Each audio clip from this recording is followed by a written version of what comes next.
Simpait na abdo ang alalahanin sa aking paghihirap at kabiduan. Lagi ko itong naaalaala at ako'y labis na napipighati. Gayunmay, nanunumbalik ang aking pag-asa kapag naaalala kong pag-ibig mo, Yahweh, ay hindi nagmamaliw. Kahabagan mo'y walang kapantay. Ito ay laging sariwa bawat umaga. Katapatan mo'y napakadakila. Si Yahweh ay akin, sa Kanya ako magtitiwala.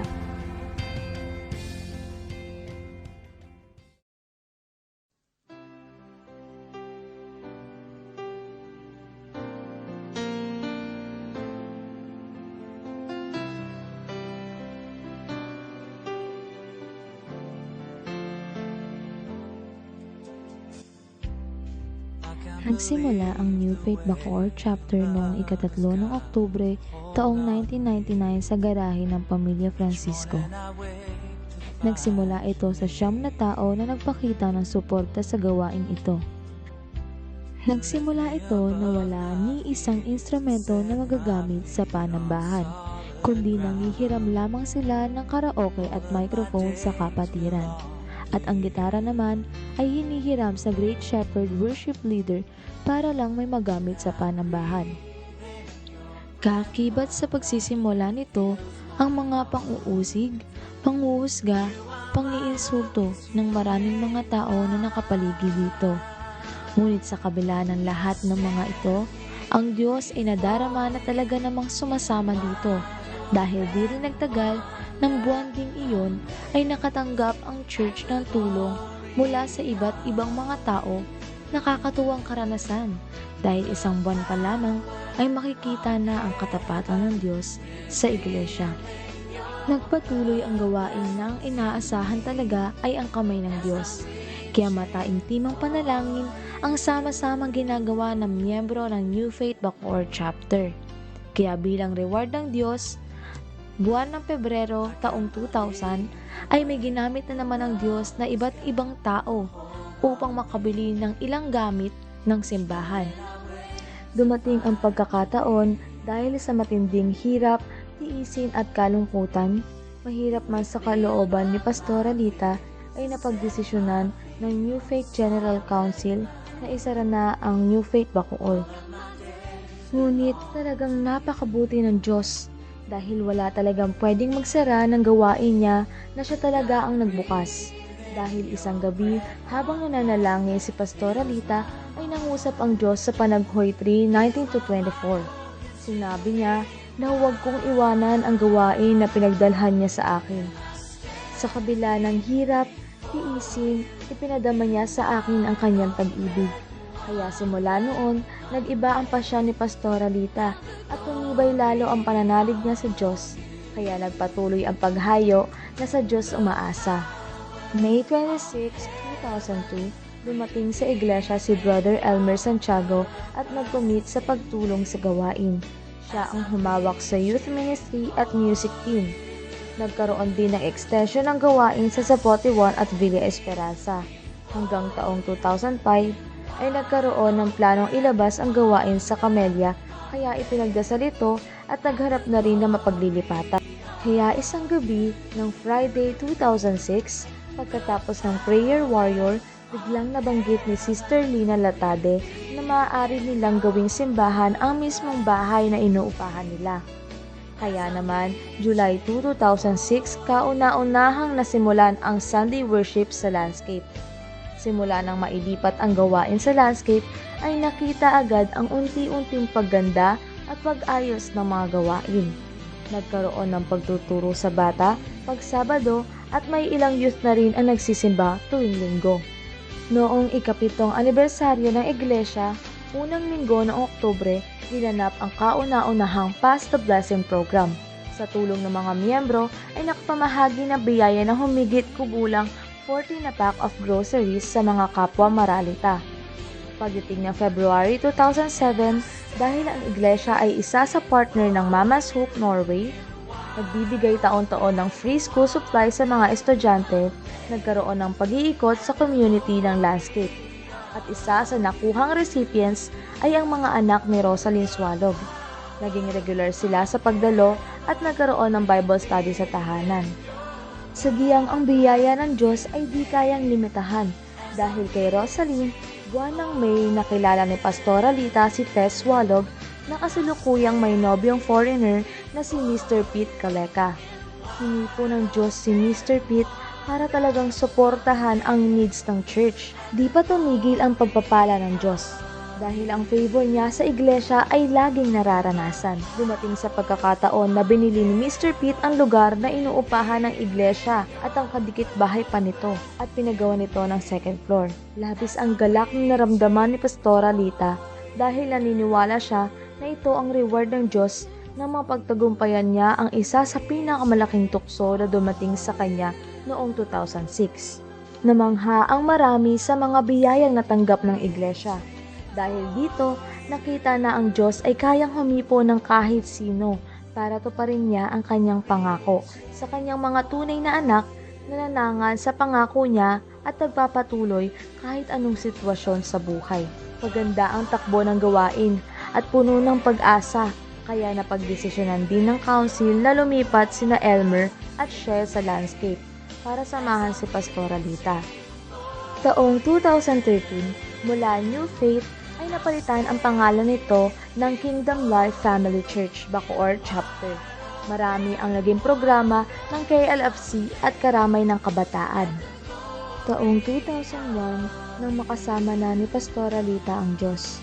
Marami ang nalungkot sa pagkawala ng mahal na pastora. Pero tiyak na siya ay masaya sa piling ng Diyos lalo't natapos niya ang purpose ng kanyang buhay, na mabigyang karangalan ng Diyos hanggang sa kanyang huling hininga.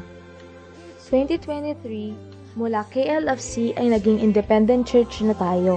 Sa tulong ng Diyos at ng kanyang tinawag na si Pastor Elmer ay naitatag ang Faith of Life Church. Ngayong natapos na at napagtagumpayan na ni Pastora Lita ang kanyang paglilingkod sa Diyos, si Pastor Elmer naman ang kasasangkapanin ng Diyos sa pagsasaayos ng FLC at pagpapatuloy ng nasimulang gawain ng Diyos.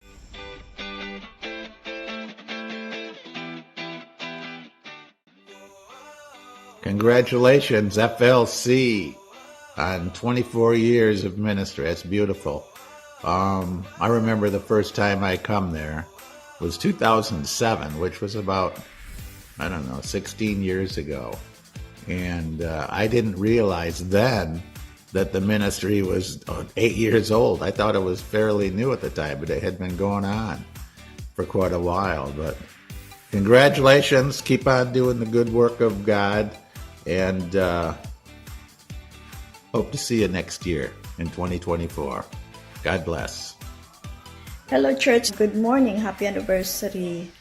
Pagpatuloy niyo lang ang gawain ni Lord at pagsamba sa Kanya at pagtitiwala at siya naman ay laging nandyan para gabayan at protektahan kayo. So, God bless you all. Happy anniversary, Faith of Life Church. I wish the church more growth, more success, and more soul to win, and continue to serve God. Greetings all the way from UK. Hello everyone. Good morning sa inyong lahat. Bago ang lahat ay happy anniversary Faith and Life Church. Ako ay nagpapasalamat po dahil kay buti-buti ng Diyos talaga. Happy talaga po ako. Lalo-lalo yung mga pamilya kong lagi nandyan at nagagamit pa ng Diyos. Kaya ako po ay nagpapasalamat ng buong puso sa Kanya. Kayo, sana patuloy nyo lang po sa gawain ng Diyos kasi napakasarap po maglingkod sa Panginoon at lagi nandyan siya palagi. Huwag tayong mawala ng pag-asa ng mga pagsubok dahil lagi po nandyan siya. Dapat maging matibay tayo sa Kanya at buong pusong magtiwala sa Kanya. Kaya isa lang po masasabi ko, God bless all. Happy anniversary. Assalamualaikum, Faith of Life Church. In behalf of LGCC Church, bumabati kami ng happy anniversary 24 years and wishing growth and success and win more soul. Yes, win more soul. Yes. Greetings coming from LGCC here in Saudi Arabia. I miss you. I miss you all. Hi, FLC Church! Happy anniversary!